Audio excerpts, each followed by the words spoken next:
Bonjour et bienvenue à ces micro-RH qui sont... je commence souvent les podcasts Leader RH en disant jeudi, jour de paye, mais là, on dira que c'est une paye bonie que vous allez avoir.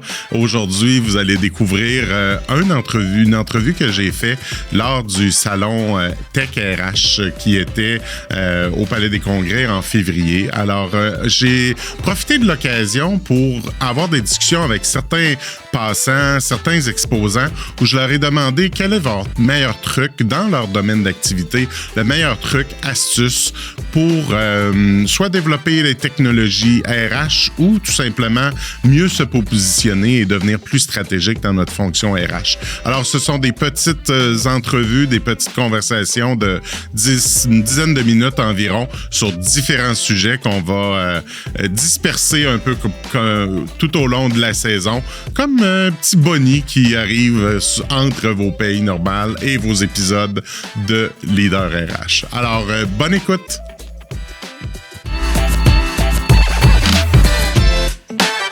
Stéphane, bienvenue sur le podcast Leader RH. Merci, très content d'être ici aujourd'hui avec toi. Oui, on est dans le salon RH Tech RH, donc t'es en tech, je suis en RH, t'es en RH un peu ensemble, on va pouvoir en discuter. Donc si vous entendez des bruits ambiants autour, c'est pour ça, on est dans l'événement. Comment les RH sont rentrés dans ta vie, Stéphane? C'est rentré d'une façon assez drôle. Moi, j'ai commencé à un gars qui adore la technologie. Fait que t'es un gars de tech. Moi, j'étais un gars de tech, puis j'aime résoudre des problèmes. OK. C'est que, puis dans le temps, j'avais une plateforme qui enseignait les langues. On travaillait avec des grandes entreprises à travers le monde. On faisait de la formation pour les compétences non techniques, service à clientèle type. Puis un jour, on avait un client qui avait beaucoup de candidats. Puis il y avait énormément de volume, puis ça va de nos plateformes pour écouter des entrevues, ça qui posaient des questions à notre plateforme, les candidats répondaient. Puis on a pensé... Là, il écoutait, puis il disait « Ah, il parle-tu bien anglais ou pas? » Exactement. Ah. Ouais. Puis on a pensé, dans le temps, le standard, c'est des tests linguistiques. Des choix de réponse. Des choix de réponse, puis tu réponds, écouter, répéter. Puis ma partenaire puis moi, on a pensé peut-être qu'il y a une meilleure façon de faire ça. Puis on le sait dans la vie, la chose la plus importante, c'est les relations, les compétences non techniques, comme tu as mentionné, les soft skills. Oui. C'est qu'on a décidé d'embarquer en 2018 à un projet de voir si on pourrait servir de l'intelligence artificielle. Un petit modèle, Small Language Model, c'est des termes qui n'existaient même pas. Ben oui. C'est comme ça que je me retrouvais en RH, puis apprendre le monde de RH qui était fascinant. Oui. Puis tu nommes quelque chose, tu sais, on parle de soft skills, puis c'est vrai qu'on est rapide, puis on dirait que c'est plus simple à évaluer la personne. Es-tu bon? As-tu utilisé tel logiciel? En usine? Es-tu un bon soudeur? L'évaluation métier, là, on est super bon pour faire des tests, des bancs de tests, des évaluations, mais tout le côté relationnel, le côté compétences molles, y a-t-il une bonne traduction pour soft skills? Je pense que le terme qu'on sert, c'est les compétences non techniques. Compétences non techniques. C'est plus positif que compétences molles. C'est trop traduction littérale. Super. Comment, mettons, une entreprise qui veut se mettre à évaluer ça, souvent, ils vont penser test de personnalité. Première chose qu'ils vont penser, ça va être ça. Mais c'est pas vraiment un outil pour évaluer... Non, je suis d'accord avec toi. Surtout sinon, il faut mettre un petit peu pas de compétences, mais de compréhension. Nous, on évalue pour vraiment les candidats qui postulent pour des jobs comme service à la clientèle, qui font affaire avec votre clientèle. Ça peut être dans les hôpitaux, ça peut être des infirmières, ça peut être dans les détaillants. C'est vraiment le type de rôle. La compétence la plus importante dans tout ça, c'est la compétence non technique.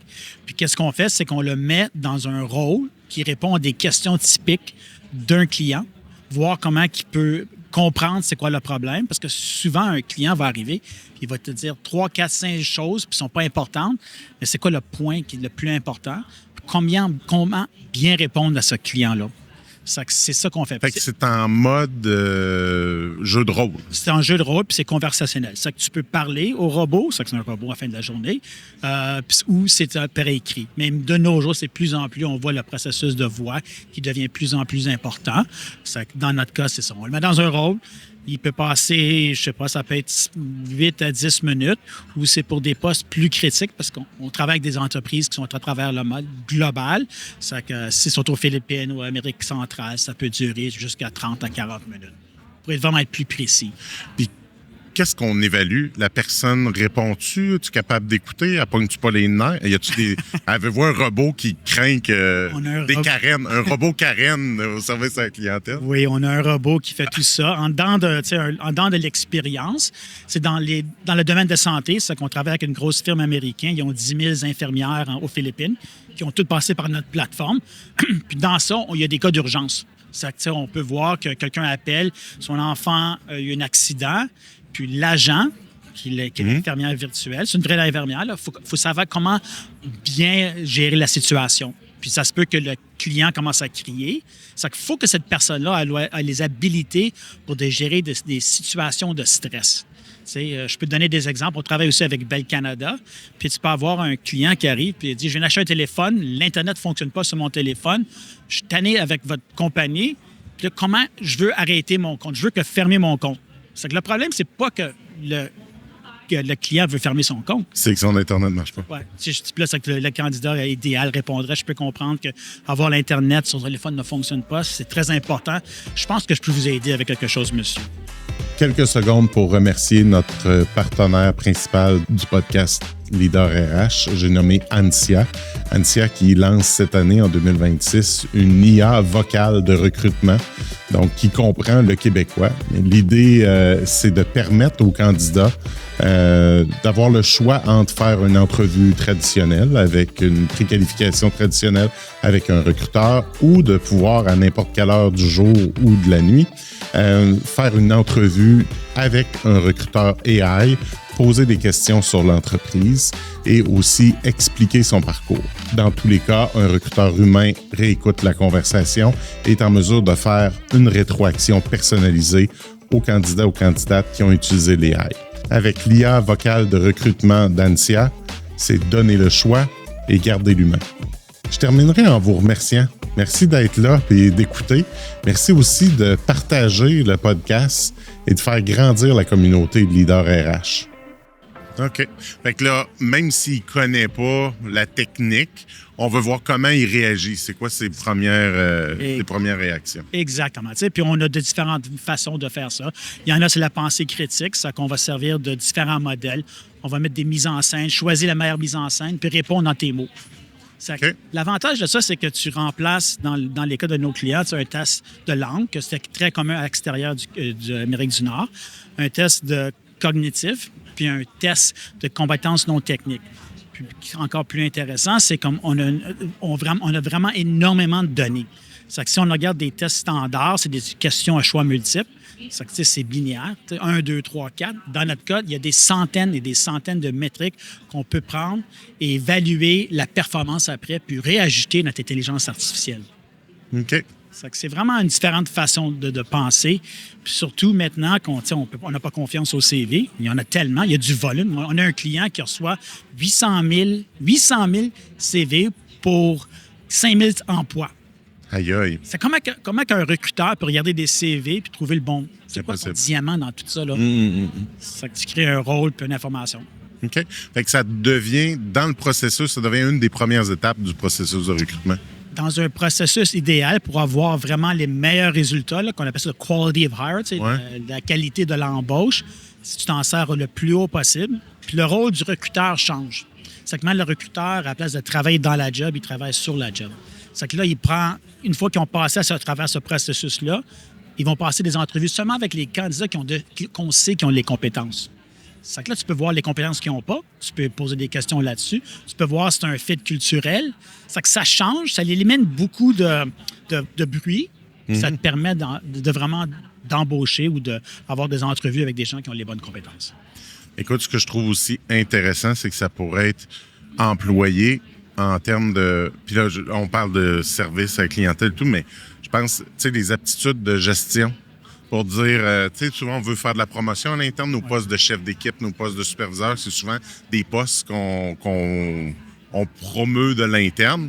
Ils pourraient utiliser ça pour voir lesquels de nos gens ont la meilleure réaction par rapport à un employé qui vient se plaindre, une situation, comment on réagit. Ça pourrait être une façon aussi d'évaluer ça. Exactement. Tu sais, surtout dans les grands centres, on a des centres qui ont 10 000, 20 000, 30 000 employés dans un centre d'appel qui font affaire avec les finances, toutes sortes de choses. Puis le point que tu mentionnes, c'est exactement ça. Comment que tu vas prendre un de ces employés et de les rendre gérants? Quelles compétences ont-ils pour vraiment être capables de travailler en équipe?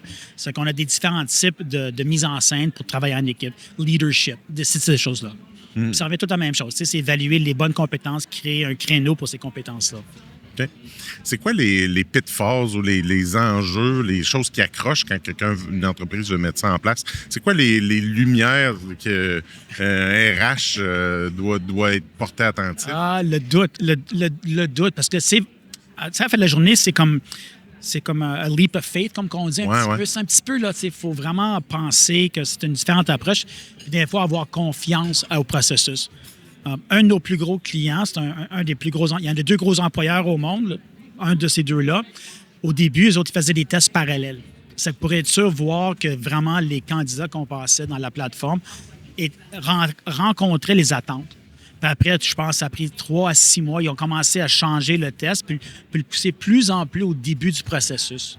C'est que je pense, dans n'importe quelle technologie, ça ne peut pas être une boîte noire qu'on ne comprend pas.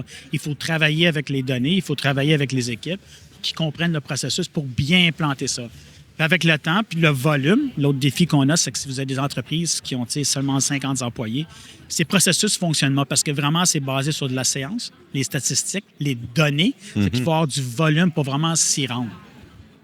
C'est sûr que si tu n'as pas de données, tu n'as pas de volume, c'est difficile de tirer des conclusions. Exactement, oui.